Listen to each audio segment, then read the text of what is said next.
speak, Darryl? Yeah, I'm right here. Okay, hi, Miss Speak. This is Darryl Moore who's on the line. He's the leader of our anti-church fraud group. How you doing? Okay. Hi, how are you? I'm doing pretty good. I'm sorry we had to meet under these conditions. Mm-hmm. So I got some questions for you. Go ahead. What is the anti-fraud church group? Well, we expose preachers and people in the church that are doing corrupt stuff, and we kind of investigate them. People like this committing fraud, taking money, not paying taxes, sex scandals. You can just imagine anything that you can think of like organized crime. That's kind of what we be investigating. Anything that like they're trying to, lie to their followers or parishioners, try to get more money out of them. Mm-hmm. But are you faith believers or not? Oh, we all believe in God. That's why we be on them so hard. Yeah, that's why we give them hell. Well, that was something to clear up. Now, I'm not sure why you want from me, but if I give you any information from my dealings with her, where would this go? How far is this going? What would you do with this information? Well, we're not gonna reveal your name at all. That's why we want to talk to you in private, away from the internet, because the last thing we want to do is jeopardize, like you said, you've been raising your grandson and staying out of the way. And when we spoke to Bishop Cousins, about all the lies that she's been telling on people, because she's left bodies everywhere she's gone. She's just caused chaos and all kinds of hell everywhere she's gone. And he said, that's how we found out about you. He said, go look at the court case and reach out to her, and she probably could tell you more than I could about her dealings, because she dealt with her longer than I have. And I was like, okay. So we contact you, and you reach back to us. So we were just trying to find out, because she's been telling so many lies, and the main lie she's been out there telling that she got pregnant by your son, and it was a result of rape. And I just don't believe that, because there's no criminal record. There's no criminal record. And there's no arrest record or anything. There's no arrest records or nothing. I said that I wasn't going to mention it to my son, but I did. Mm-hmm. And he was the one that said, Mom, I think they just want to get her out of here. Let's go ahead and talk. Mm-hmm. So I need to think about why I called, really. Okay. Because for me, it's a bunch of nonsense. Right. And for my grandson, he's happy. He says people say, praise is good. It's good happy. And that's how I wanted to say. I mean, if she wasn't so detrimental, I would allow business. But I'm afraid to give her business because her lie, an adult can untie her, but so I just we don't even talk about her. In fact, he found out about her last year when we decided to tell her. Oh, wow. I'm so sorry. So he my first priority. I don't never want him or his name drug across the road or none of that. No, not at all. Not at all. So, I mean, how did was he okay when he found out? Because I know that had to be upsetting to him to find out like that. His grades under for that investigation quarter and for the remaining quarter. I mean, and I had like a little foul on her, so I was able to. I took some of her pictures off the internet for her. Mm-hmm. And I let him see her, and I have some very beautiful pictures on here. So I wanted her a good picture, and then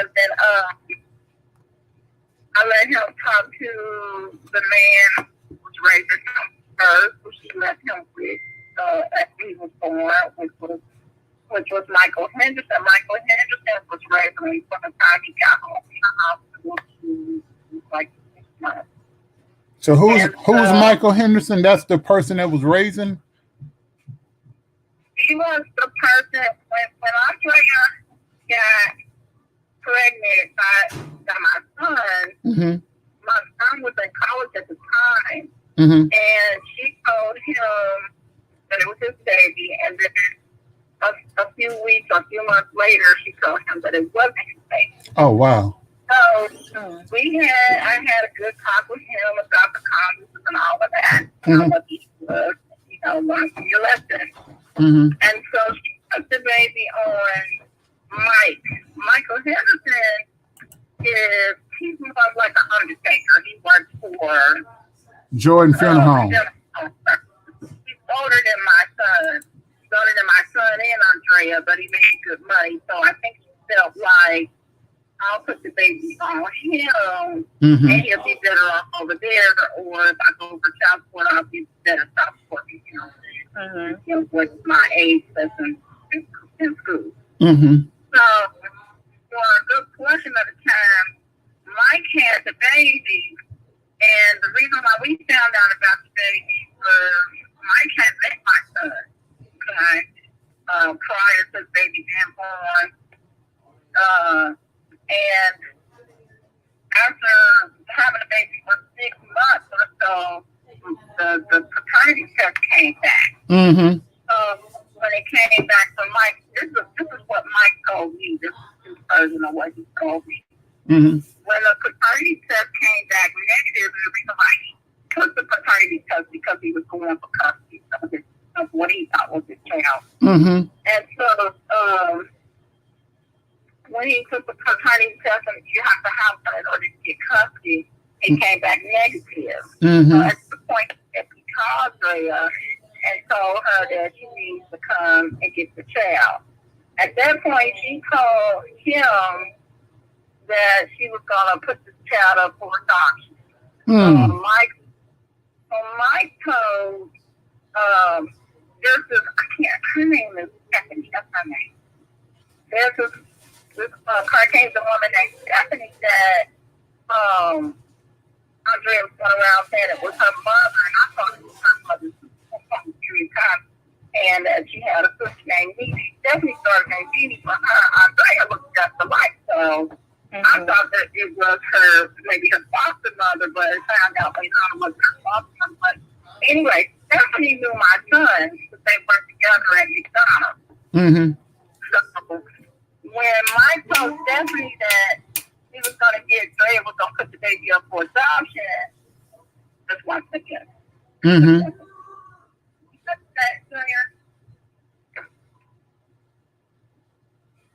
So, Stephanie is okay. 1 second.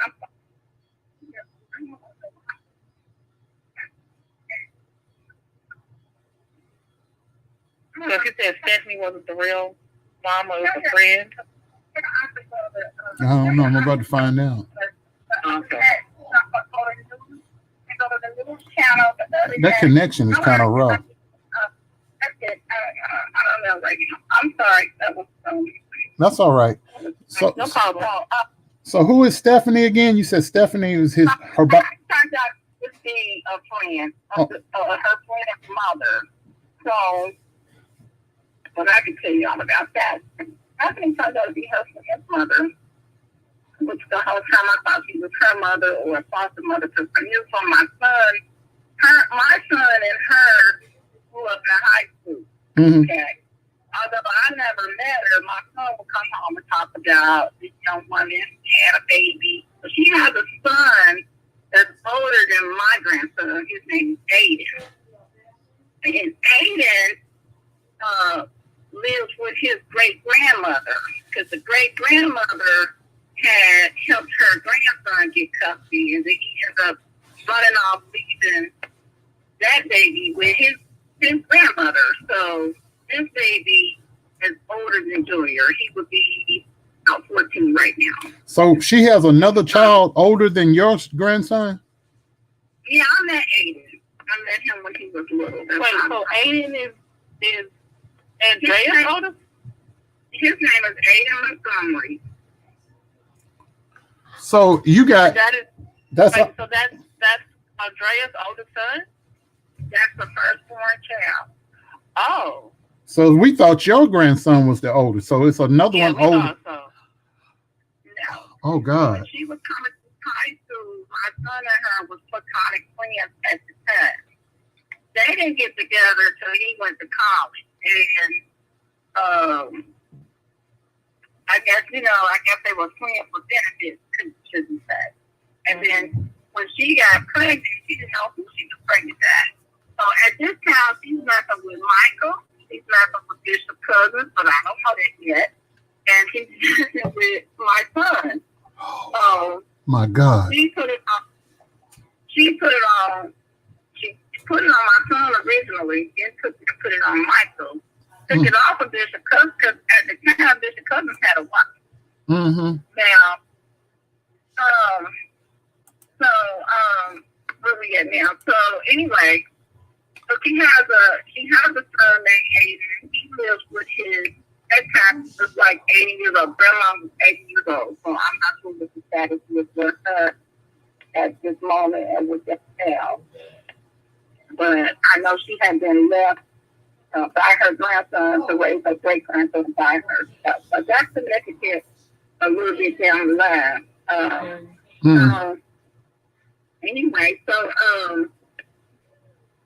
after Michael tells Stephanie that Andrea's going to give the baby up for adoption, Stephanie said, "No, I know who father is." They happen to like my son. Stephanie, Mimi, all of them, they like my son. They knew my son. In fact, he was living in the same building. No, he was living with me at the time. He didn't live in today's building until later. Mm-hmm. And because he was home from college. Mm-hmm.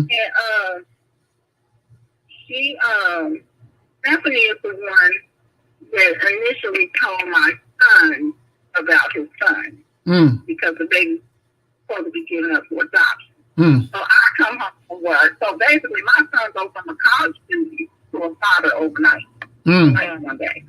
So I come home from work.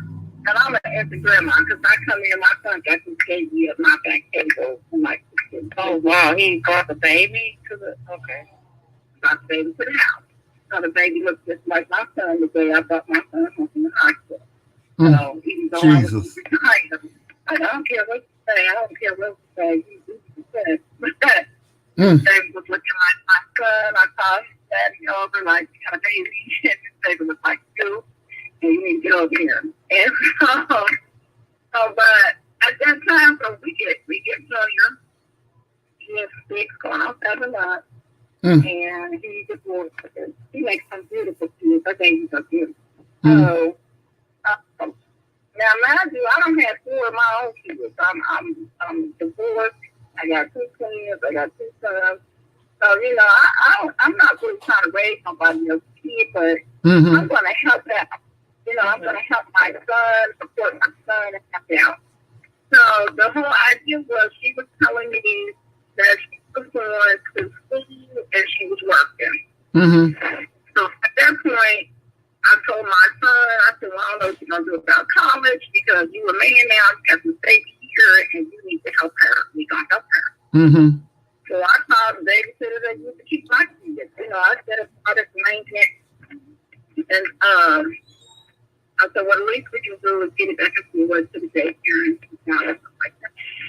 So about 3 weeks of that goes on, but we don't have no daycare vouchers. We don't have no daycare vouchers. So my son is sitting around the house, and I'm like, "You can't continue to sit around the house because you got to go to work." So I come up to Freya, and I asked her, this is when I discovered that she didn't want her child. So I asked her on several different phone calls if she had vouchers. She's looking down, she has a voucher. Then it got to the point where, when you're going to be home, or you're going to be home today, tomorrow, whatever. It got to the point where, I don't have to be home, just put them in the mailbox, Then it got to the point where it was like, what? I know she's young, and young people, some of them just don't have it. So, I told her, like, if you don't have the vouchers, it's okay to submit to me. If you don't have them, I'll pick you up. I'll take you downtown. You can fill out the paperwork.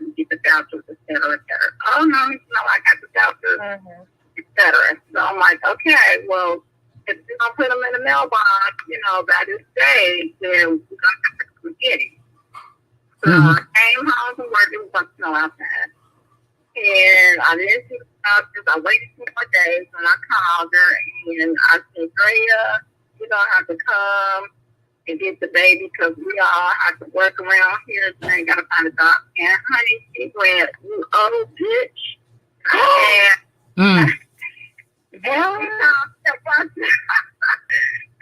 me a bunch of names. And that's when I was like, oh, bitch, she wants this baby. Like, she just totally flipped the script. She called me a bunch of names.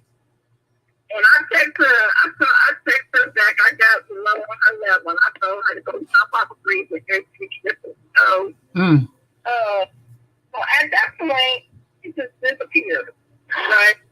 She abandoned the baby? Imagine we haven't seen her since she dropped the baby off. That's why I'm asking for vouchers. But we don't help her. Okay, can I ask a question? Miss Figgs? So you said okay, so Stephanie told, Stephanie heard from Michael and he was trying to give the baby back to Andrea because he thought it wasn't his. That's right. So Stephanie told her son. That's right. And then Andrea brought the baby over to your house where your son was. I don't know where he got the baby from. I know they met from somewhere and his baby ended up in my house. So when you got custody, what caused you to have to get physical custody and legal custody? Well, I'm gonna tell you. So after she disappeared for like a year and a half, she was gone for a year. Yeah, at this point, I don't have no birth certificate. Oh my God. Oh my God. I don't have no anything for this baby, so I can't take this baby to the doctor. Right? Jesus Christ. And like I said, I'm raised 4 kids, so I'm trying to mind my business. These are both adults. Right. And I'm telling my son, you need to get off that game, and you need to go down there and get custody, want the safety or whatever, before she pops back up or something. But so in between, this is the kicker.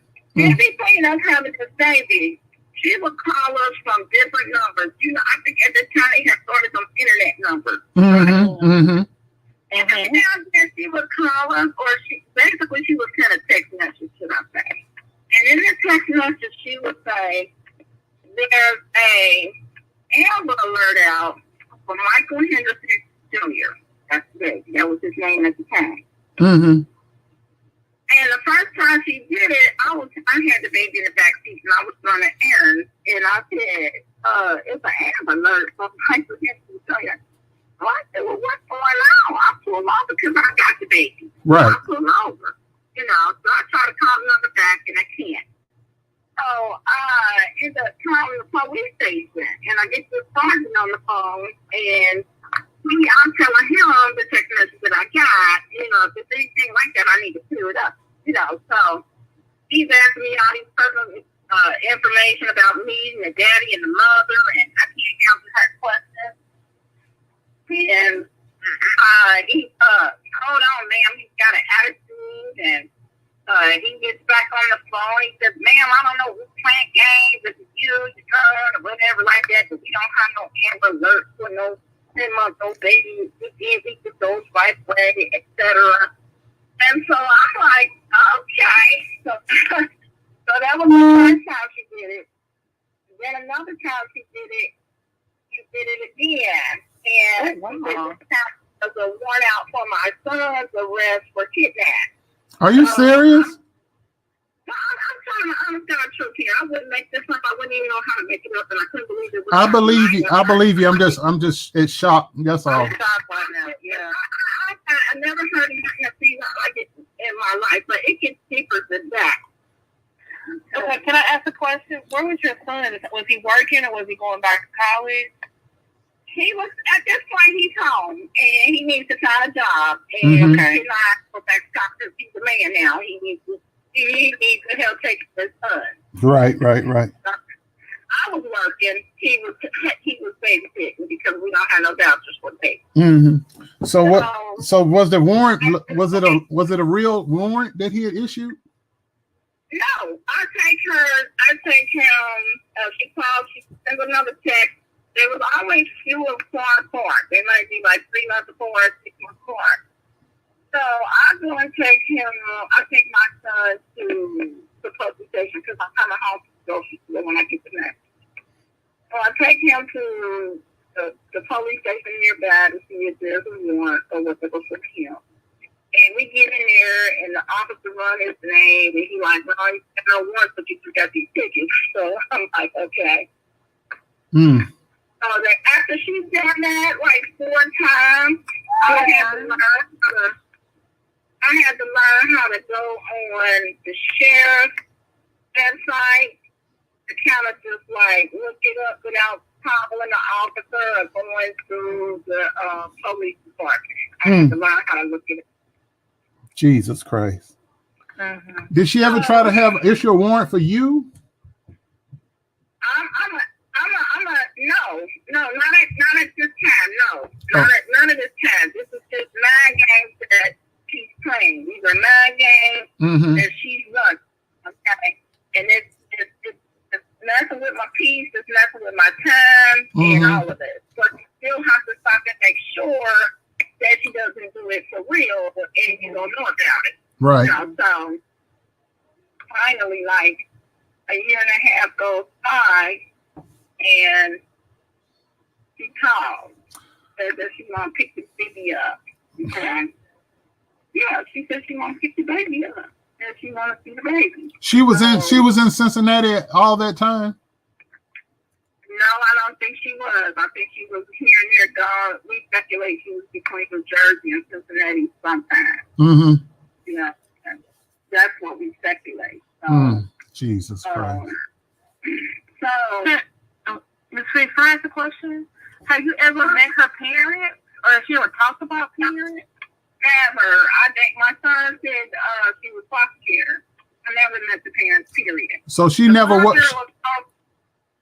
So she the was. mother was supposed to be her mother, from what I heard, grew up on a rough side of town, and she was prostituting from time to time, and she was supposed to get pregnant by one of her white sons, and I'd heard that.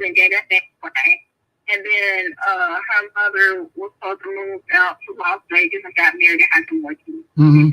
Because she was living in Vegas at one time when we found that out.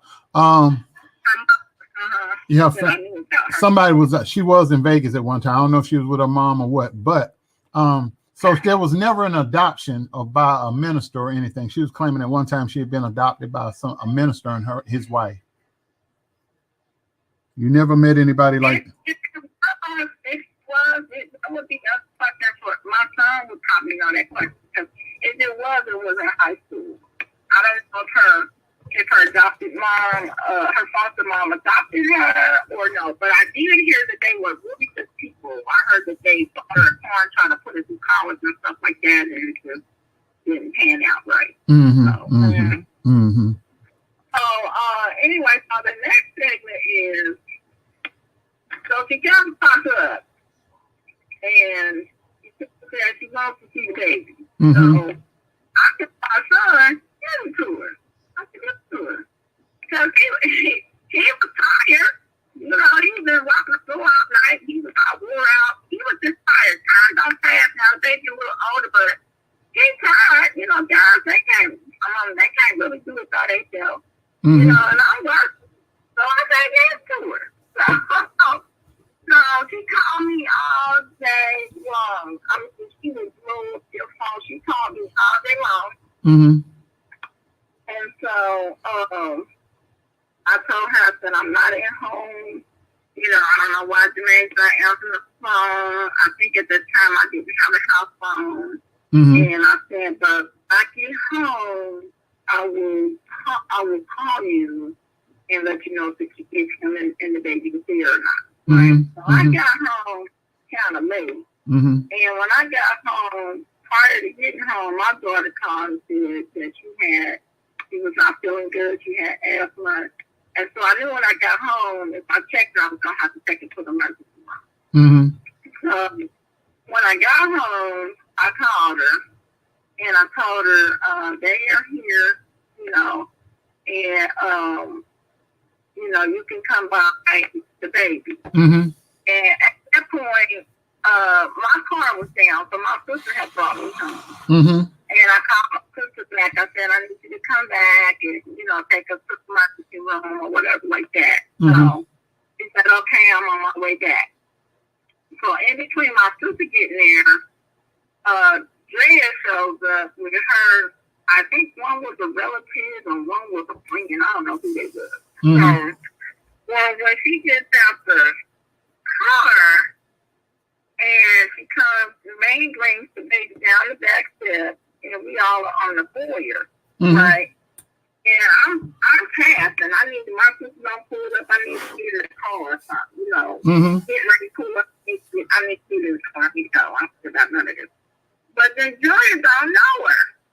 So he don't want to go to her. Mm-hmm. So he reaches out for me, So I'm like, okay, because I'm walking past, he reaches out for me. So I'm like, okay, I reach out to him. Like, basically, I'm thinking, let me calm him down and try to get him to go to her. So when I reach out for Julia, she reaches out and grabs my arm. So I'll move her arm. The next thing I know, she done grabbed my hair. Mm. So she done grabbed my hair. So you had to put them hands on her. Yeah, I had to put my hands on her. At this point in time, she's pregnant, but she's so thin, I don't even know it. So I get her down. I got the other girls. They done jumped out the car. They beating on the back. And my son, I'm like, y'all can't do nothing with my mama's still out there. I got to stop her. He pulled them off or whatever. So I got Drea balled up a little bit, and I tell her, I said, Drea, I said, I'm going to let you go. I said, I'm going to tell you right now, if you swing on me, I'm going to have to hurt you. Because I'm a professional. And I can't be going to work trying to explain no black eye. Mm-hmm. Yeah, that's true. Right. I'll be fine. I can't go explain no black eye or none of that. And you got my neighbors ain't never seen nothing like this. And here we are with all this racket. So I'm going to let you go, but don't swing or put your hands on me. Right? Mm-hmm. So I let it go. So they get in the car, they go down to the front. I'm thinking they gone. I'm coming out my house with my daughter, and she's in the front. Now, she don't walk. My driveway is lengthy. You can probably park on my property. You could probably park 9 or 10 cars. Mm-hmm. So she don't walk the distance from the back of the house to the front. She don't fell down to the ground. I called the police and the paramedics, and this is what she said. Mm. She told them that my baby boy, who was upstairs in the house, now I got to explain, the house was 2,700 square feet. Okay?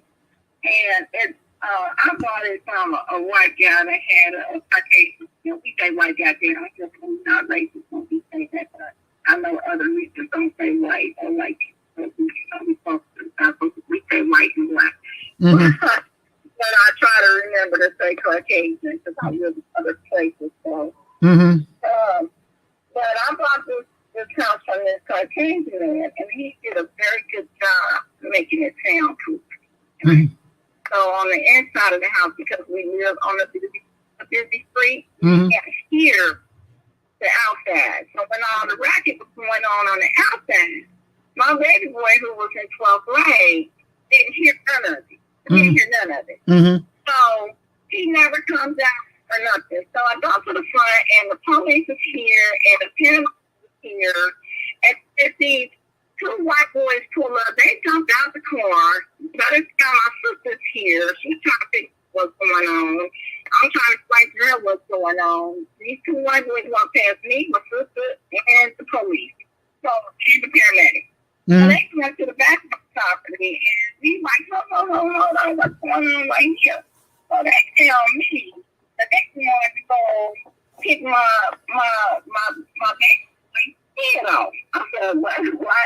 She told her people that my baby boy kicked her in the stomach. Now, he ain't even came outside yet and still he ain't came outside yet and still. He has not came outside. So, Jesus Christ. Oh, mercy. So I'm like, okay, that was working. I got this child, don't have no record, who's in his 12th grade, who don't even know what is taking place out here. You think it's going to go up on my property and to talk to my child while all of us are standing here. And at that point, I'm like, you know what? If y'all get off my property, I'm calling all these niggas that I know. So, and we gonna tear Hamilton Avenue up. We gonna tear this street up. So the police, of course, the police intervened. So at this point, the paramedics they don't finish checking her. They get in their truck. They tell the police what it is.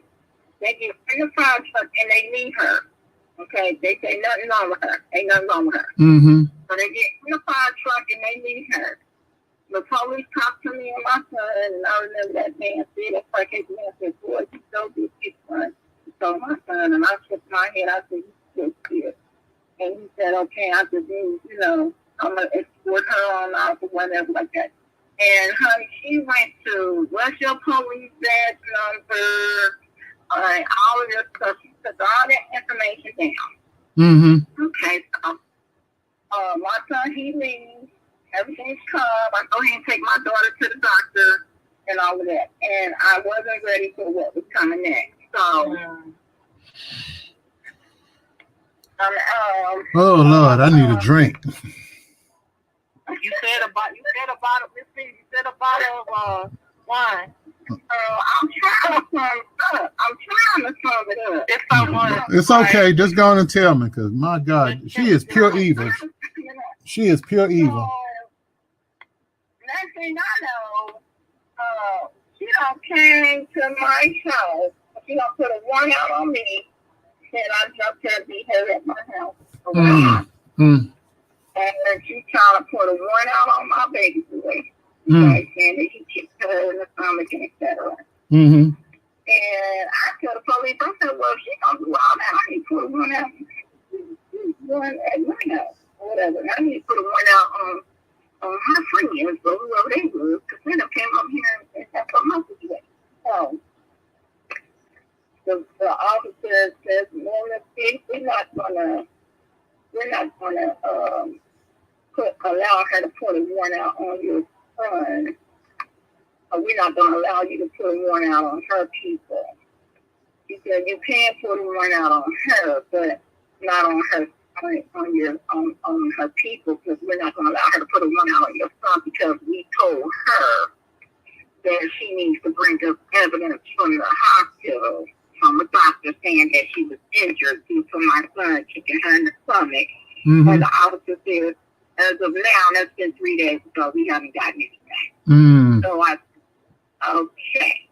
said, okay, fine, And so anything that's gonna kill my son, this is, I don't care. I could deal with her in court and all the rest of that. So in between this, she comes to the house and she has officers come to the house because she has put out a kidnapping charge on Julius Body. Oh my goodness.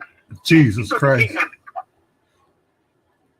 Jesus. So that's a whole other topic. So she comes and tells the court that we kidnapped her. She let me come over for Christmas and we just didn't never give you back. That's what she told me. Oh my God. This is all in court records, by the way. This is all in court records. So I said, okay. I said, see, I told you to go down there and get custody before she pop up trying to do something like this. And you didn't handle your business. And I'm pissed because now I have to get involved. She don't know how to handle this. You know what I'm saying?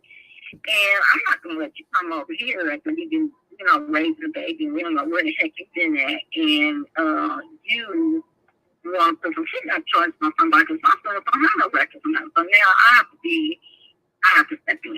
I have to get involved. So, so I had to spend money getting attorneys, and I found out I had to get 2 attorneys. Not one attorney, I had to get 2 attorneys. So, one for each one of your. I had to get a family attorney, and I had to get a dad in that life. So, I said, okay. So the family attorney, which came, which was the Barnett right, and both my attorneys worked both. I had to pay criminal attorney for the kidnap charges. Both my attorneys, they split that, and then I had to have the family attorney and the Barnett right, and so you could pay 3 attorneys all together. But my 2 attorneys, they worked together in the same crime. So I said, okay, and at this point. So it's so much in between. So at this point, do you need to take a break to get some water? No. Okay. All right. I'm just trying to remember the sequence because there was so much. Take your time. Take your time. Mm-hmm. At this point, I have to. What happened next? Okay, so I get the attorney, and then. This word is coming in it. But next thing I know, I get a phone call from Michael Henry. And this is how cousins get all involved. This is how all this get involved. I didn't know I was going to go down Church Street with all of this. Okay, so we got this stuff pending in the court.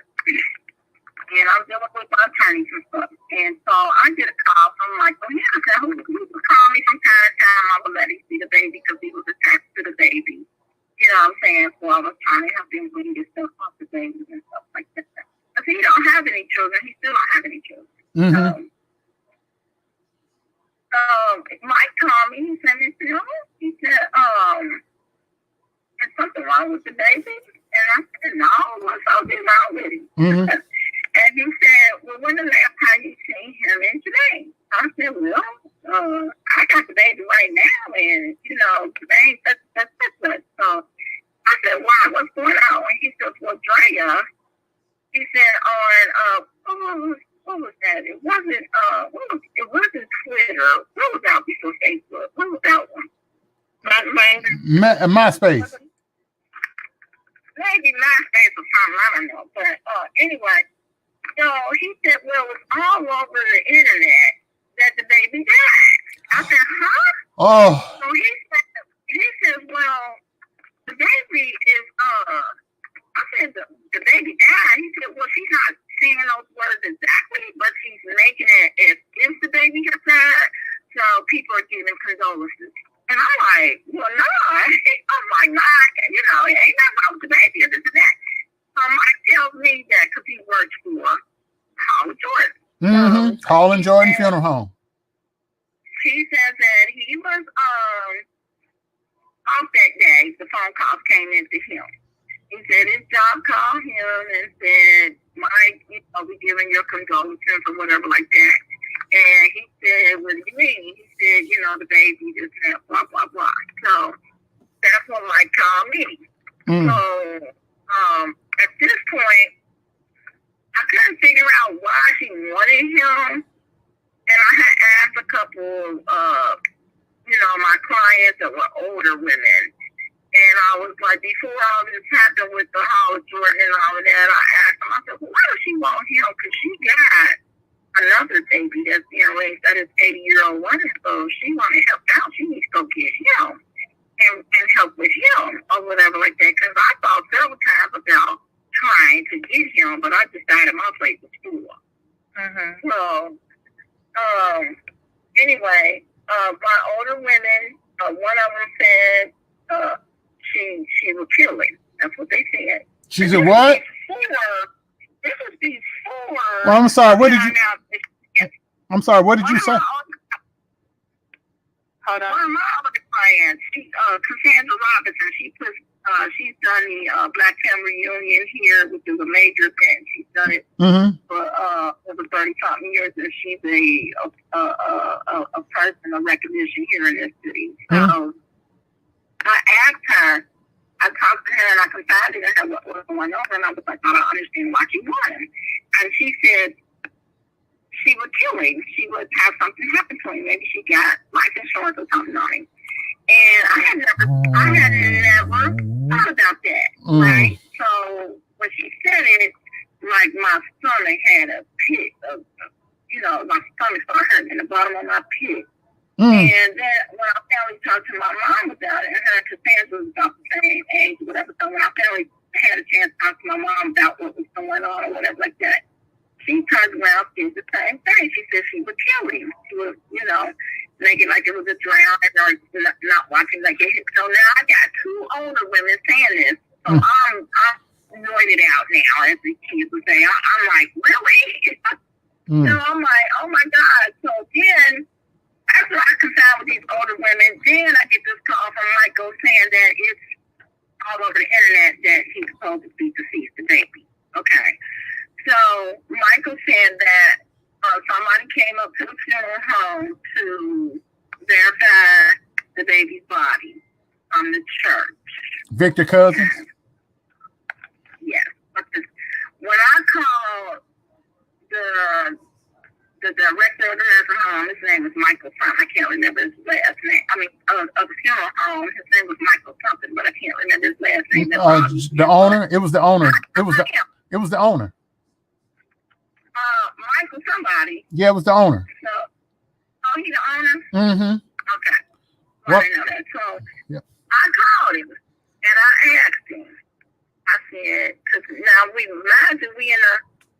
kind of like entered into this custody case, too. We going back and forward to court with all this pending and stuff like that, and we got kidnap charges pending and all this stuff like that, so we going back and forward. So, I called the director of the funeral home or the owner, and I asked him, did somebody come up there and identify a baby's body? Because I didn't know the churches give money away for that, right?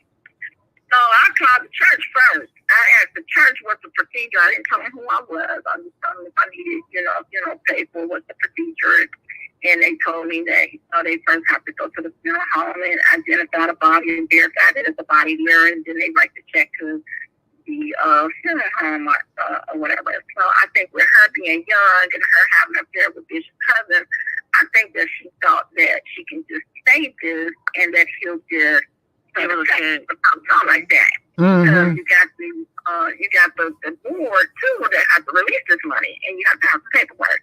But she didn't know that. I don't think she knew that at all. So anyway, when I talked to Michael and asked him if he would verify that somebody came up there and who came up there, he told me, he said, well, I will, but only if you have a what's that? I'm sorry. When you get it from the courts where they give you a subpoena. So I said, okay. So at that point, I called Bishop Cousins' church back. I asked to speak with Bishop. Now, I already knew that Bishop had a scandal prior, a couple years prior, because a couple of my clients attended his church.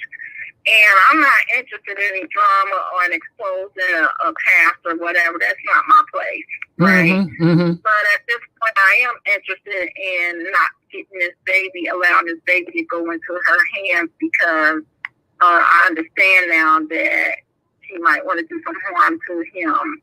Okay, so me putting together in my mind is that she couldn't get him for an insurance claim. She couldn't get him out of my hands. So that was so the reason why she couldn't get him out of my hands at the time is because, again, she played with the police department. She called the police department day and night. They call me. They send us to where's the baby at? And I said, well, I got the baby, but at this time I had sent the baby somewhere else because I was like, she is not getting this baby until we go to court. And they said, well, you have to give it to her because she is custodial parent or whatever like that, so you have to give up the baby. At this point, we had 3 more days for court. So I was like, well, I'm going to stay at the baby because 3 more days for court. So I just act like I couldn't die my son. So in this meantime, we don't get to the court, and we get into the court, and which turned out to be a blessing in disguise that she got the police involved because they worked against her. Because when we got to court, she decided to lie on the police department. And it was such a big deal. She had called the police department so many times that the lieutenant decided he was going to escort, or the lieutenant was a woman, she was going to escort us to court. She wanted me to bring that baby. She said, if you don't bring that baby, I'm going to have to arrest your son. And she said, we need for you to come over here to the main police department, and we're going to escort you to court with the baby so that when the judge say who this baby belongs to or go to, we're going to make sure that baby go with you or her, okay? So when we get down to the court, and we in the court, and she's saying that she's had the baby every Sunday at church. She said she got, and I told Drea, I said, Drea, bring your best lies. I hung up, and I should have never did that because she brought them. She said she had, for this whole year and a half, she got people that can verify that she's been bringing the baby to church. She got people that verify that she's been taking her to daycare. Yes, she did. Every day she got where she's been taking them to daycare. She told me that she got people where she can verify that she's been taking the baby to the doctor. So she had me looking at my son sideways because I'm looking at him like, you ain't telling me something, you know. I mean, that's how convincing her life was. I was looking at him like, well, maybe he ain't telling me something, you know. So I say in court, and I knew I couldn't ask this in court, but I asked anyway to ask a full point. So I said, well, what size doctor do he wear? And she skipped right over that. Like, I didn't ask that question. She kept going on and on about her attorney. She kept saying she had an attorney that was going to come, but he got stuck in traffic. And we've heard that lie before. We've heard that lie before. Y'all heard that before? Y'all heard that before? So she said he got stuck in traffic, and he told her that she could proceed forward if need be. So that was her thing. So the judge asked me and her if we wanted to proceed. At that time, my attorney couldn't be there either because the case was so sudden. So my attorney told me to go forward with it because I would have to turn him over. So I said, okay. So when the judge asked both of us if we want to set aside our right to have an attorney and proceed forward, I said yes, and she said yes.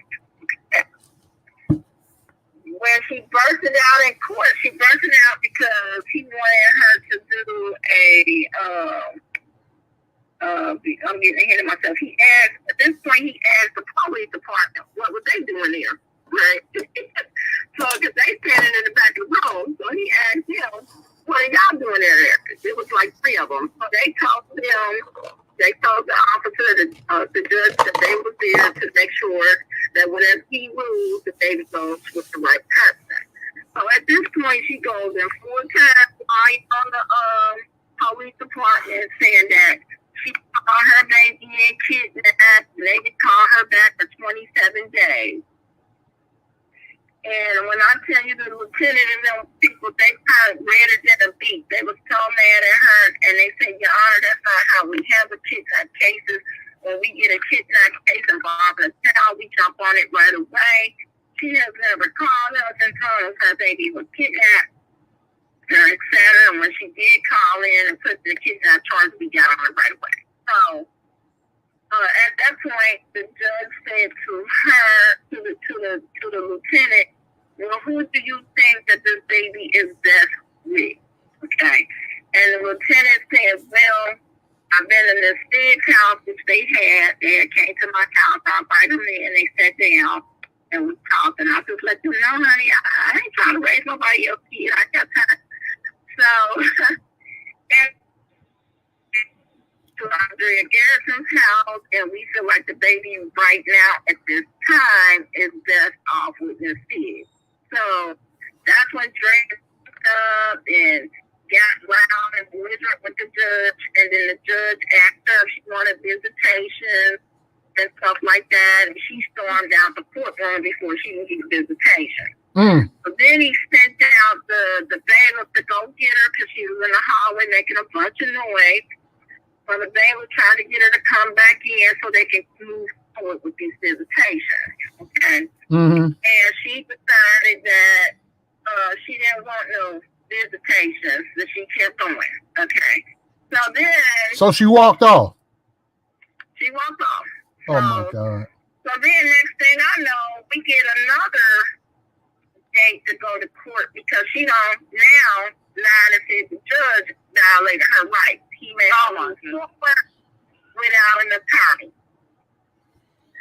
So now we gotta go upstairs and see another judge.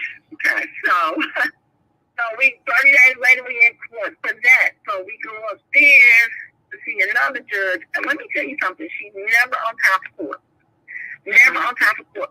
So to be there at 9, I didn't even know you could call the court and tell the court that you was running behind. I didn't know you could do that. I just felt like they were giving her a bunch of privileges because she was more like on the right side. Because I didn't know you could do that. I thought you had to be on time. You have to have a valid reason. You have to have a valid reason, like a medical emergency or something happened. Somebody. Whatever she was telling them, they was working with her. I would get there, me and my son, at 9 in the morning, on time, outside the court door at 9. And they went here, I came to 1 because they waiting on her. You hear me? I've been there all that time waiting on her. And I just never seen nothing like it. So we get upstairs and honey, she better run. She started calling my attorney. She would call, once she learned my attorney name, she called his office. She started calling him. I said, okay. So we get upstairs, and in order for them to prove that her rights were violated, she was supposed to have had all the court docket, the pages pulled up, and you had to pay for each page. Okay.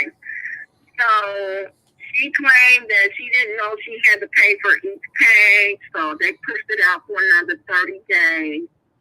Then we get back for 30 after 30 days, and she claimed the same thing. Oh, I didn't know. I thought when the receptionist don't call her to get her to go in and get those pages and stuff like that. She said she thought the receptionist told her that she was going to pay for the pages or whatever. So now this is going from 30 days to 90 days. So we go back after 90 days, and we in the courthouse, and we in the courtroom, and she says to the judge, she got this big gold bag, y'all. I can't make this up. She got this big giant gold bag like you get from Dollar Tree around Christmas time. And she tells the judge that her problem is not with Jermaine. Now, he wasn't got the kidnap charges. Her problem is with me, and that I'm trying to keep him and her to get along. And that the baby's birthday is coming up, and she would like to know if she can get permission to give me this gift for the baby, right?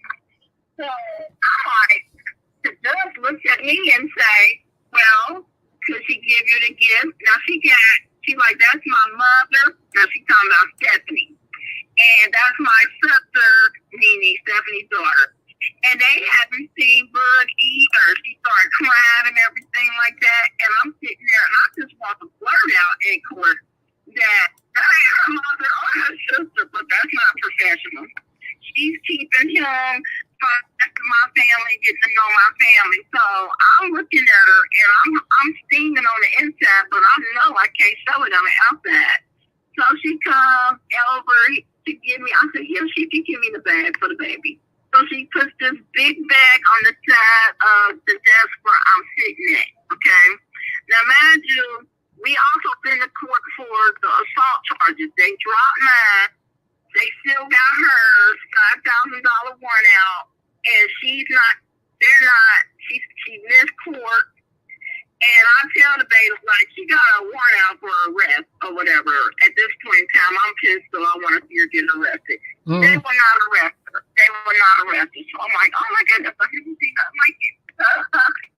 So when we get up and we go out into the hallway after this court session is over, I got the baby bag in my hand, and when I get to the car, I know it's rather light, right? So when we get to the car and go into the bottom of the bag, it's a little bitty Tonka truck. It's a little bitty Tonka truck. Oh, wow. And I said, oh my goodness, if I knew that she played this kind of mind game, I would have opened this up in the porch right in front of the judge. So I just said, oh, I can't believe this. So anyway, so we end up coming back to try to get some type of visitation in place for her and the baby, okay, and between my son, okay. Because is this another 30 days or like the next day? Not the next day. This was probably like 2 weeks later. So this goes into like 90 days, 2 weeks later. So they want to get something in place for her to see her child. Okay. Now, in between all this, we fight the kidnap charges. We get the kidnap charges dropped. Okay. So we don't went to court for the assault. That they'll drop mine. They still got hers open. And I think somebody called me when all this stuff went on the internet and said hers was still open, so that's how they ended up calling me. So, at this point, we still in custody now. We still in custody and everything. So I'm calling Bishop Cousin's church back and forward, trying to get a hold of him. And my anger with him is, you don't have your name. You don't even say you was involved. I'm not even trying to expose you. I just need for you to have one of your ministers under you write the letter in that they went to verify that Michael Henderson Jr. was deceased and it was a lie. Okay? I need you to put a hold in this custody case for me. Okay?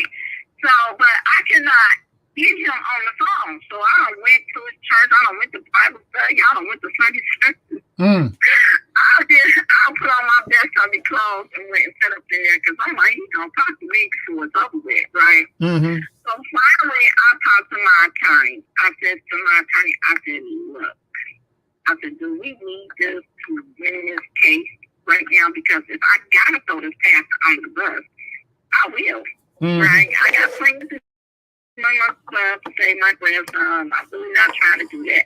So at that point, my attorney says, no, we don't need that to win this case. And I said, cool. And at that point, Bishop Cousin never heard from me again. I never called him again, and that's why. Because my attorney said, we don't need to win the case. I said, cool.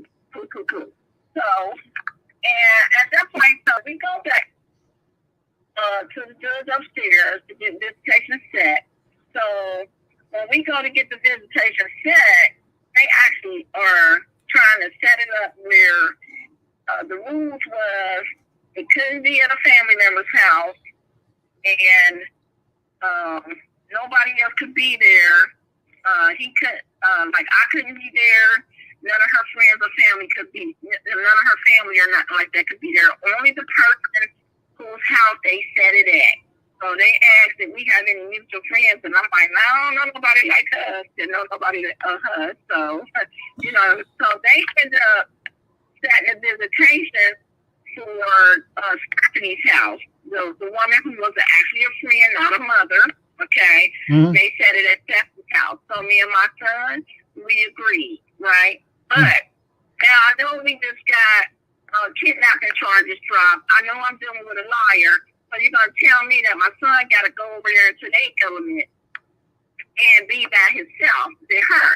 So at this point, I said, no, I'm not going to let that happen because the next thing she'll say is that he hit her or something. You know what I'm saying? Right. I ain't going to do that. So I said, but I'm going to go on over there. So what I did was I went over there.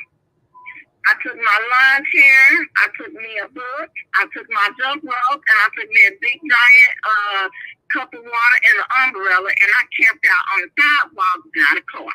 So, and I was like, I'm going to sit right here till the visitation is up, but I'm not going to just leave him over here by himself. How long was the visitation for? What'd you say? How long was the visitation? It was supposed to be, I can't tell you because this is the only one we had before she disappeared. I mean, so how long were they allowed? An hour, 2 hours, 3 hours, what? I think it was like 3 hours or something like that. Mm-hmm. So as I'm sitting on the sidewalk with my water and my book and my umbrella and my lawn chair, I see her turn around. She got 2 young ladies with her panties for shorts and outfits and stuff, and they going in the house. So I said, whoa. Ain't nobody allowed in there but you, him, and Stephanie. Right? Oh, they got to use the bathroom. I said, well, they got to walk back up to that corner and they got to go to that gas station bathroom right there because nobody's going in their house but y'all. So the little young lady, they turned around, went back down the street, and next thing I know, Jermaine came out, Junior came out. Junior was playing in the grass, and Drea was right there, whatever, watching Junior play. And then that was it. That was the last visitation. She didn't show up. We kept going because Ron Tiny said keep going. We went 3 times. Mm-hmm. And Tiny Town said you don't have to go no more because she never was there. At that point, I'm getting phone calls from Mike now. He's calling me, telling me he don't sell out with this cousin, don't cuss them out. They farming out or whatever like that. Who is this? I'm sorry, who is that again? Mike called me. Mm-hmm. Mike called me, and he's telling me that he don't have all this back and forth conversation with this cousin. They don't sell out, and this cousin don't cuss him out, and all this other stuff, you know. And the next thing I know, Drea calls me out of the blue, and she apologizes for the trouble she stirred up, and then she's gone. She's like, left the city. She goes to, I guess, I think she went to Vegas, or she went to New Jersey one. It was one or the other. Mm-hmm. So, with all that being said, we end up going back to the court, and we end up with custody. Or whatever. You got full custody now, right? I get full custody, which I was actually going to help Jermaine get custody, but the judge gave me custody at the time. He was like, well, let's see if he was you, we're going to give it to you. So I was like, oh, well, that ain't what you supposed to happen. Mm-hmm. Yeah, and I'm just trying to help out. So here it is. I got a baby. So. Which my son thought was funny, and I didn't think it was funny. So, and my stomach started hurting. So I said, okay. So the next thing I know, we don't hear from her for about 3 years later. Why? So she pops up 3 years later, and she wants custody of her son. So. But she didn't stick around to know that I'm the one got custody, not Jermaine. Okay? So when I got custody, that allowed me to get a birth certificate. Okay? And I went to court for about a whole year to get his name changed, to get Michael's name off. I had to pay for paternity test to do that. To get the child's right name put on there. That's a whole other story. Yeah, I can relate. I can relate. I'm doing that myself with my youngest. Yeah, that's a whole other story. You have to walk through the law library when you do that because there is clauses in it. And you get up. So, I had to do that, paid money for that, and all of that. So now, His name is no longer Michael Henderson Jr. He's named after my son, and his name is on the birth certificate of my father and mother and all of this. So prior to her popping up, I would call Mike, and I called Mike and told Mike that I would take care of that business. And I called Mike the day it was done, when it was finalized in court. So Mike, so he would know that he's set free from that. He don't have to worry about another child having his name that's not a storyline, etc. So one day Mike called me, did you say you changed the name and all that stuff? I said, yes, I did, Mike. I told you I took care of all that. He said, well, Dre is calling, talking about you taking me child support. I said, Mike. Oh my God. Yeah, I said, don't worry about all that's changed. Then she pops up. She finally pops up, and she's taking my son for custody, but she's taking the wrong person. She needed to take me. So when we get to the court, now I ain't going to all these years. You can't get nothing for this baby because she was in New Jersey. She was still claiming the baby. So she was claiming the baby on her taxes and everything, and you weren't able to get no. She wasn't claiming him on taxes, but she was claiming him for food stamps, vouchers, the whole. Oh my goodness! And see, that's illegal in New Jersey because I lived in New Jersey. That's right. That's right. Okay, so that's illegal. And we kept telling them that, but they wouldn't do nothing about it. It wasn't until he did this. So she came back for custody of the baby. She wanted child support, okay? And she wanted to get she wanted to get custody from my son, and she wanted to get child support, etc. So when we got to go downtown, me and my son, and this is the first time I've seen her in years, and she is sitting in there. She looks nice and everything, and she's telling the lady that she needs a child support and all of this. So we said no. First of all, I got custody and this and that. So she this is when she found out that the name has been changed. Okay. So we told, the lady that the name has been changed and all of this, and she tell the lady that we learned that we had to make a false birth certificate and all this other this and that. And I'm like, nah.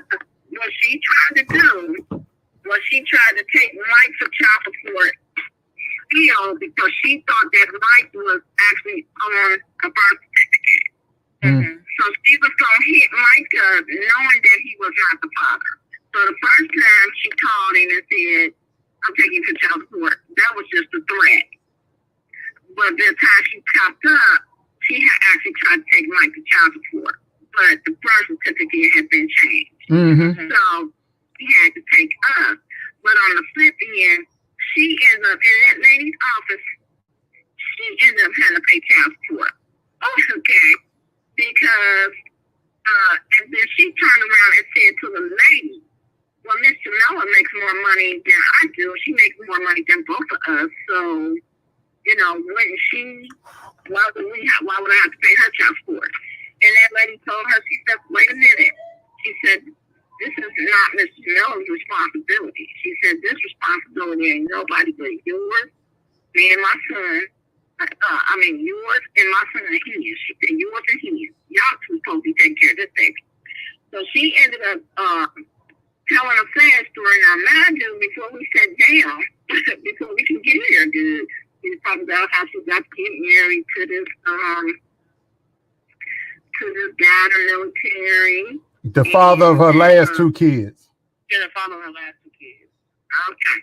And she wanted to know from the lady if she could use power of attorney in Ohio because she needed to get some things and all that. So I was sitting there thinking, like, oh, she's scheming again. So anyway, after she called the baby, getting married too and all this other stuff. And so she ended up telling the lady that she was getting a job. Oh, this is what she told the court. Mm-hmm. The lady ended up telling her that she had to pay $110 to child support, which we barely get because she won't keep the job. Right, because she often brags about quitting jobs online. She's like, I don't keep a job long. You know, she won't keep the job because she child support.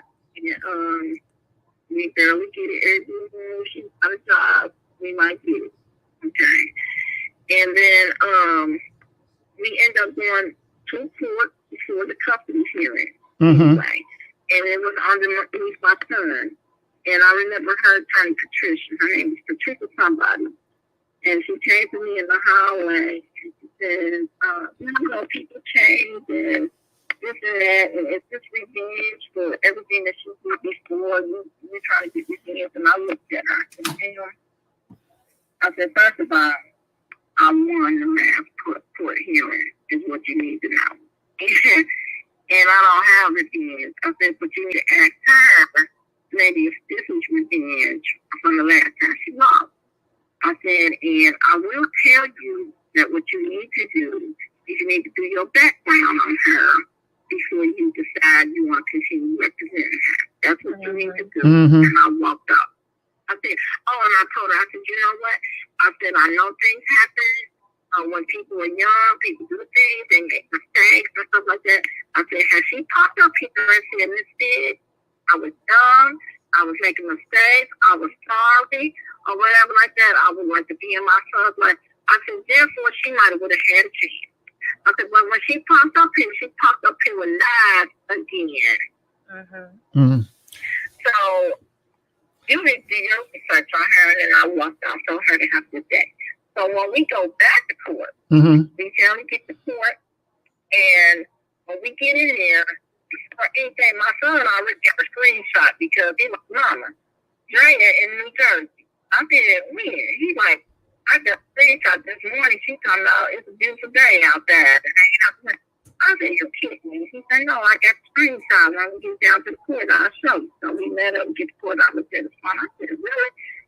So I said, how she got us in court and she in New Jersey. And so, but before we can even get started, the magistrate came out there. And he had told the magistrate that, you know, or the judge that, you know, I'm getting a job at the city and the man's gonna pay me. And the lady kept saying, well, do you have a job now? And I knew what she was doing. She was trying to get at her to build up more child support. She was really popping her foot into her mouth. Mm-hmm. This was prior to all this. So she was like, well, I'm gonna get the man told me to come back in 2 weeks. He says I got the job. So she was really trying to make her look like somebody. Mm-hmm. And it was really putting her foot in her mouth because the magistrate was looking like you could take more child support. So anyway, so the last time we hear from her, she's in New Jersey, hanging out the window, talking in court. And before we can even get started, the judge told us that her attorney dropped her case.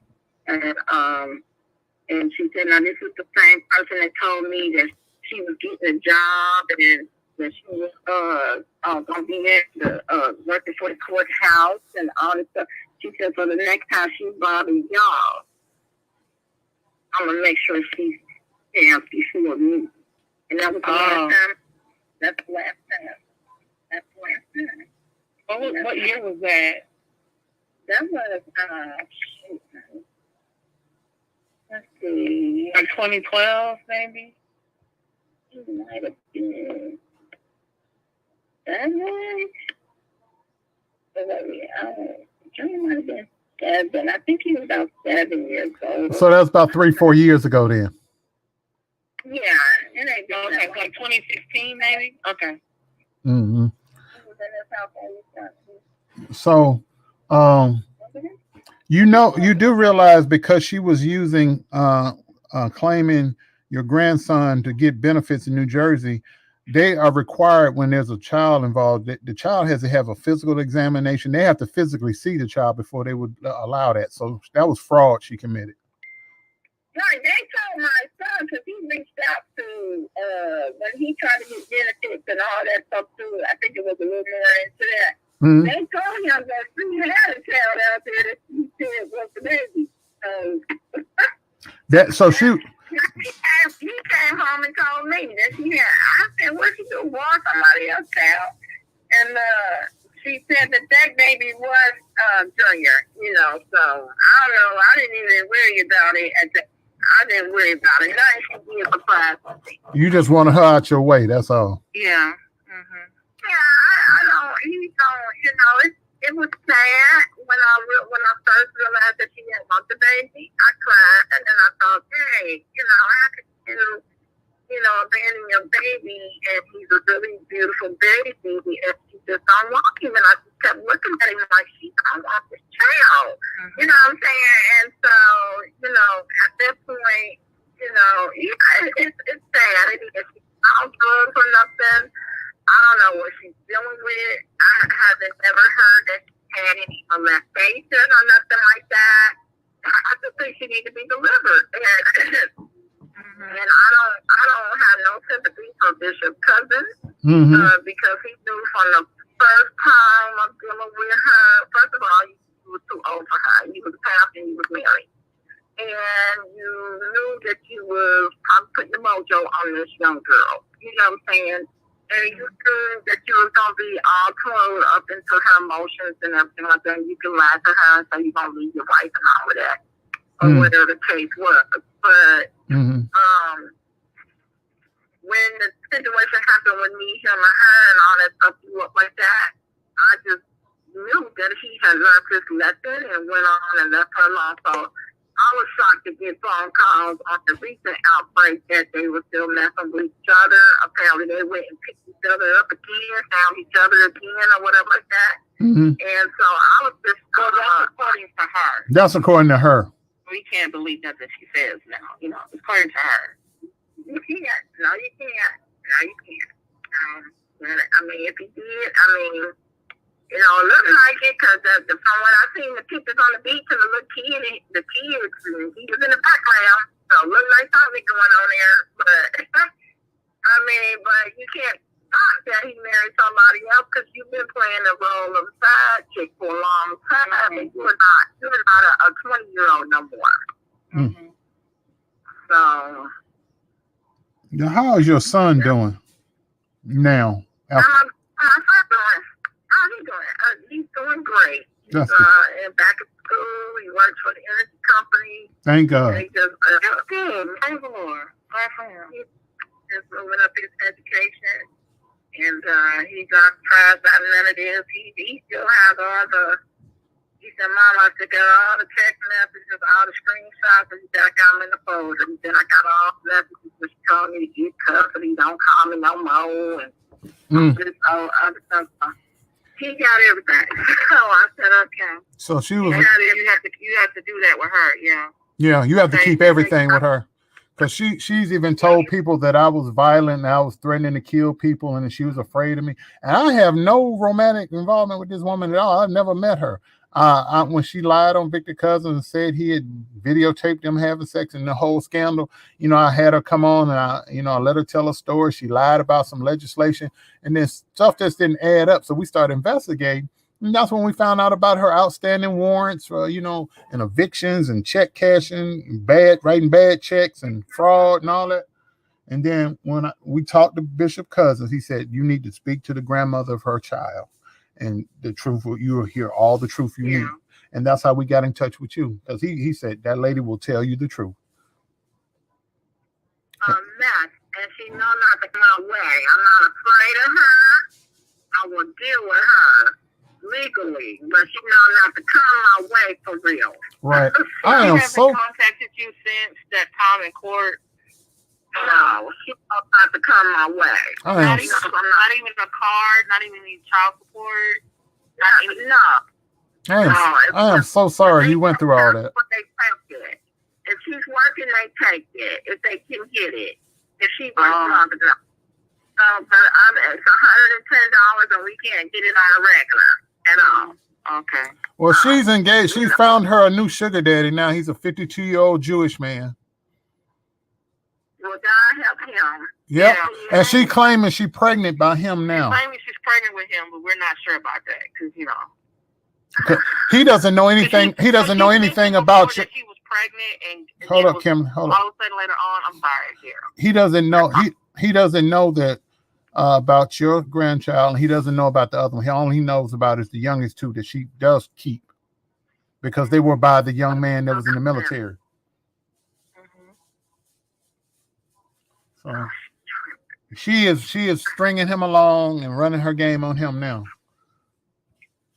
He in trouble. He in danger, and he don't even know it, because as soon as he figure out if stuff don't go his way, God forbid if she got any, if he got any kind of business or property or anything like that, she's gonna eat him up alive. He is very wealthy. He's very wealthy. He comes from old money. As a matter of fact, his father was a prominent attorney here in town where I live. I live in Cleveland, or outside of Cleveland, and his father was a prominent attorney. His father died, and last year, and he works for Papermate.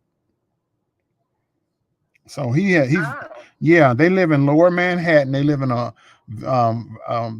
apartment that's about $3,500 a month. So they living good. So that's why you need to go and put the APB out on her, because she's up there claiming that she's a model in New York City. She's plotting on him. She's a young girl to him, and she's beautiful to him. So he's sucking it in. You know what I'm saying? And she's plotting. She doesn't. I don't think she's capable of loving an old man. She just don't found her a jackpot of 50 days. Mm-hmm. She's plotting. She's gonna get up and get over on him. So if she's smart, she'll stay there and plant her roots and just stay and be happy. But I don't think that she's capable of that. She's not. She leaves everything. She's very evil. She's very evil and conniving. I don't see her doing the right thing by anybody. I'm saying right now the COVID crisis is keeping her where she is. Because she happens to be in New York, so they're not letting anyone fly or get on planes, and so they have curfews and stuff. So that's the only reason, I think. Because as soon as she get a chance, she gonna probably fly the coop. Because we investigated her. Yeah, she gonna fly the coop, or she gonna stick around because she needs money, and then she's married, of course, she don't get it. So she might stick around longer with him, but I mean, at the end of the day, before it's over with, she's plotting. If she do 5 years thing, that's probably gonna be the dip of it, because she don't figure out how to. If he puts a ring on that finger, it's a wrap for him. So Well, thank you, my time. But I'm a people person. My business is people. If I dealt with a lot of people, but I've never ever dealt with nobody like her. I've yet to see somebody like her. I'm just glad your son got her out of his life. So and he went on, and she didn't destroy him. You know not to call him either, because he mean. You know, he's short, got the short man syndrome. You know, he's a shorty, and he's a very serious type person. You know, he takes his job serious, and he takes everything he does serious, and he always tells me that's on the kid, because, you know, he is just, sometimes, you know, he laugh and joke with who he want to laugh with everybody, but Jermaine, he don't play with grown folks, nobody, so, you know, he told me, he said, Mom, he said that they probably just want her out of, you know, their hair. Oh, she's caused havoc in my life. She has, oh my God, I can't tell you. She tried to set me up on a phone call where she tried to and they recorded me and then tried to edit the tape to make it sound like I was threatening to go murder somebody, and they played it on the internet after they altered it. That's the kind of person she is. I've been dealing with that.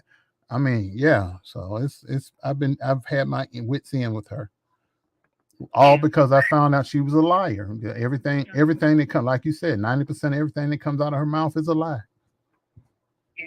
She tried to get me to believe that Darryl was violent, try to get on her side, and then she just turned on me when I refused to believe her lies anymore. So She is. So how do you? I mean, so she's stuck in New York. Mm-hmm. So, how do you end this with her? Have you already ended it with her? She is threatened to sue. She is threatened to sue me. So I'm just waiting to see what she does. Because if she takes me to court, I'm gonna just nail her good in the courts. I'm gonna deal with her the right way in the courts, just like you did. I'm gonna deal with her raggedy butt in the courts, because this man has no earthly idea who he's laying next to every night. He has no earthly. He's thinking he just got gonna be stepfather to 2 kids. He's got 4 out there. There might be even more than that for all we know, because you know of one other besides your grandson. She might have other kids. She had there is a baby after my grandson. It's a little boy. Mm-hmm. That's the one she claims. That's the one that he's about 8, I think. So, and then the girl is 5. Those are the 2 is that a soldier guy. Mm-hmm. Yeah. And then she's pregnant. Yeah, and then she's claiming she's pregnant now by the old Jewish guy. I don't think so. How old is there's a little boy? How old is he? I want to say he's 8, and then the girl is 5. He 8, yeah, that'd be about that age of that baby. Mm-hmm. She's claiming, yeah, she's claiming that she's pregnant by this guy now. So I said to him once before, I said, when that baby's born, you need to get you a DNA test.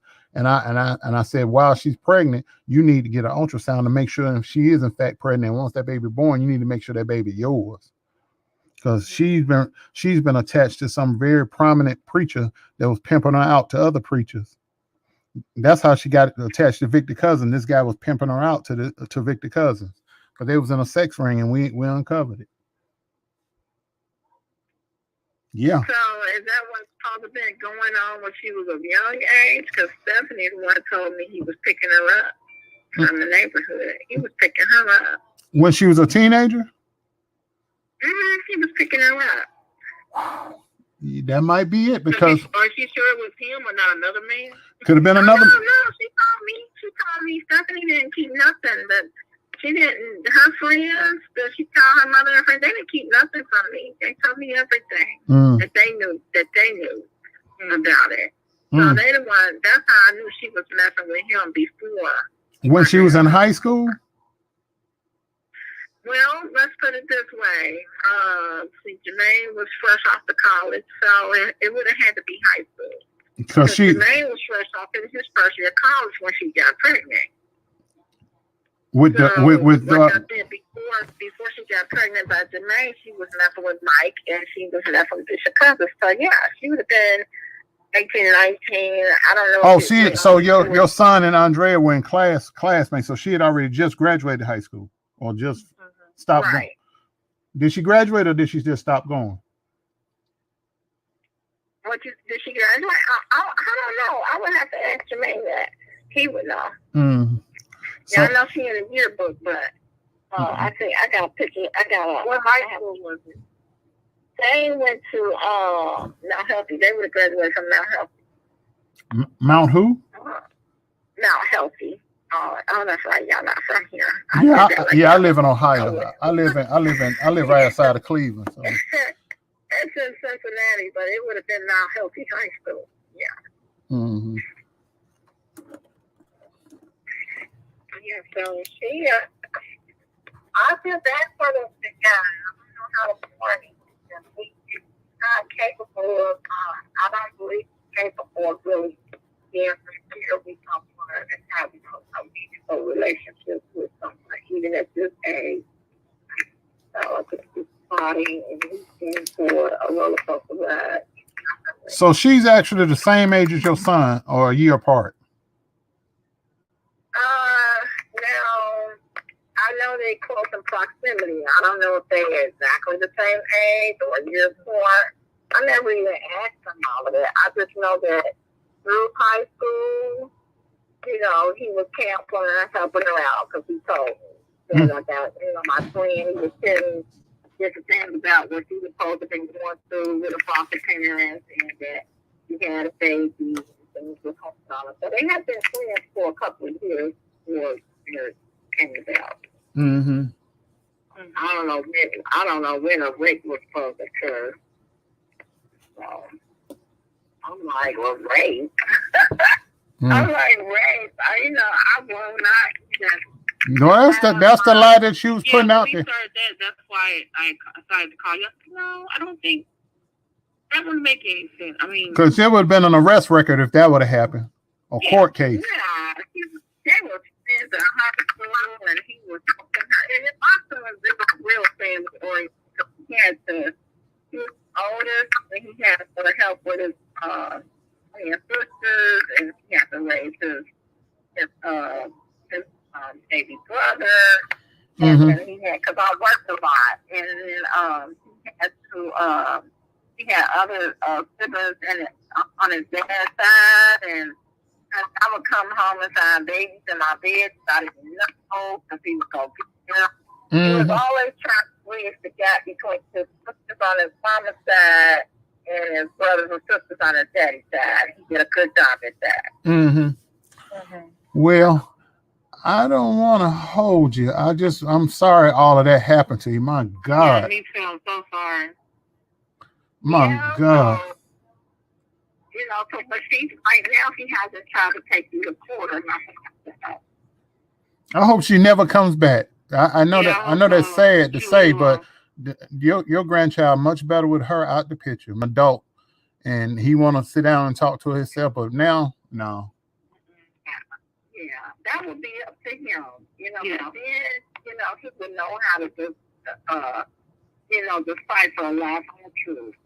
That would be up to him and everything. And I'm sure one day he might want to meet her, but right now, after he talked to Mike and everything, he said he needed to know. He talked to Mike's mother, who was supposed to be his grandmother. And he said he left to know all that he needed to know. And that was it. And I left the pictures to see if he would pick them up and look at them from time to time. I left on the, peculiar place. He hasn't touched them. So. Oh, okay. Well, I'm just glad that he's in a good place mentally and emotionally, and that you caring for him, and that your son's there, because that's my only concern. I just didn't want her to come wreaking havoc in that young man's life, or your son's life, or your life. When you said what you said, I was like, oh my God. When you said we need a pot of coffee and a bottle of wine, I was like, oh Lord. Cause I said, okay. So that just can. I don't think it's a long story. I didn't even know how to get it out. No, that wasn't a long story. What you going through is similar to what she's trying to threaten me with, legal cases and accusing me of trying to murder somebody or plotting to murder somebody, all kind of foolishness. Everywhere she's gone. Victor Cousins, she's claimed that they videotaped her and him having sex and blackmailed her and threatened to release it online, and come to find out the guy, she had one of her friends in cahoots with him, and he was the one that she was saying was involved. But come to find out, and during the investigation, it was actually her friend. So it was never a tape. It was just they want the scandal was to bring the preacher down, because the preacher that sent her to be involved with Cousins wanted his position, and that's how they all got involved. Andrea was sent basically like a call girl, and she's been sleeping with a lot of preachers. Well, I have my number. Yes, ma'am. I don't have to come to Cleveland for nothing. I hope not. I hope not. And she hopefully she gonna move forward with another girl. Maybe she got her now. I can call on the old guy. No, she's just waiting until she's still trying to do this court thing, and the same thing you just said. If she never comes on time or she never shows up, she's doing the same thing with Bishop Cousins. Like when it's time to go to court, she always got to lie. Excuse. But the reason she makes the excuse is because she has outstanding warrants. Yeah. And one of the outstanding warrants is the one of them, I think, is because of the assault on you. One of them is the case with you. It's still open. Well, I'm never taking it off. So good. Good. I've never taken that off. And these people are doing that. What they do, they really sleeping. They're gonna try consistency to hold that her stories do not hold up. They do not hold up. You know, unfortunately, in order to break her down, it costs people money, and that's what I meant by it cost me a lot of time and money to break those lives down. You know, but if you break them, if she contacted you and you break them lives down or whatever, what should be happening next? Put some charges on her, for defamation of character, and et cetera, and let her say her way out of some of that stuff, because that's terrible what she's doing. And I'm gonna pray for Bishop Tucker. She ruined that man. She and they love it. And my opinion is, you know, to them was, you know, they said, well, he's human. I said, we all are human. You know, I said, but, you know, it ain't nothing wrong with him being human. But when you take an oath, you know, when you take an oath, you put yourself in a position to be judged. And so it's important right now as a pastor to be in fervent prayer and to be in touch with God. And because you have so many people, like I tell my clients, it's so many people that are suicidal. It's so many people that, you know, walking in the workplace, shooting up people. You know, so many people are hurting. So many people are pressed and confused. And we need a pastor that's doing the right thing to get that suicide demon off your back. How is your pastor going to get the suicide demon off a person's back if he can't leave the vagina alone? You know what I'm saying? Like, if he can't pray and get that lust off of him, you know, and from my personal experience, you know, when I'm in prayer, when I pray a lot, I'm strong. And when I'm not in prayer and I miss or I skip or I'm gone too long from talking to the Creator, to talking to God, then I'm weak and my old ways come back, you know, or those simple ways come back. So as a pastor, he is supposed to be fasting. He is supposed to be in prayer, you know, a constant relationship with God, because he has so much to fight up against. So that's why it's important that if you feel human and you feel weak and you can't get your personal life under control, it's okay to say, I'm going to step down, I need a break. It's okay. Because if you don't do that, then you now, your flock astray. It's like astray. It's like the blind leading the blind man. You know? Yeah. So that's my feeling, my opinion. I agree. My personal opinion about it. You know, I don't condemn him.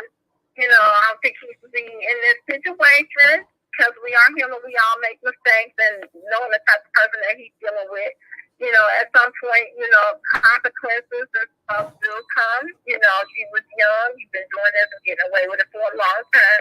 But that's between you and God and that legal system down there.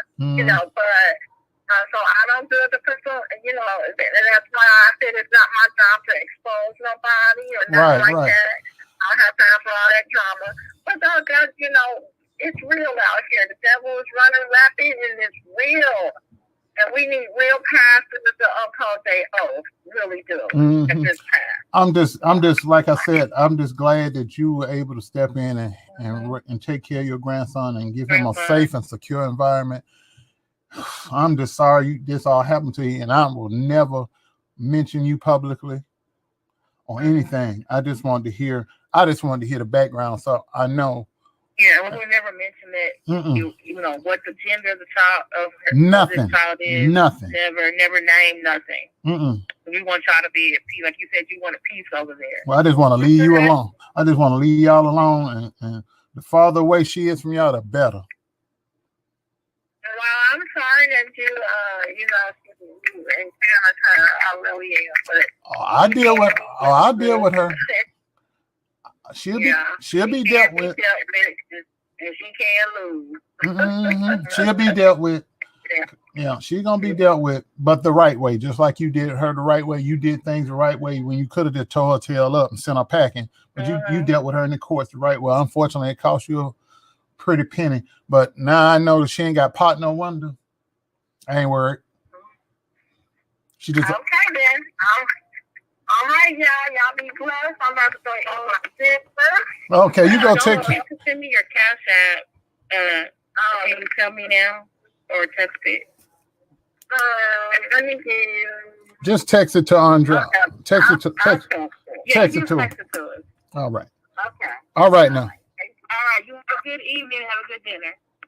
You too. All right. Take All care. right. Bye All bye. right. Bye-bye.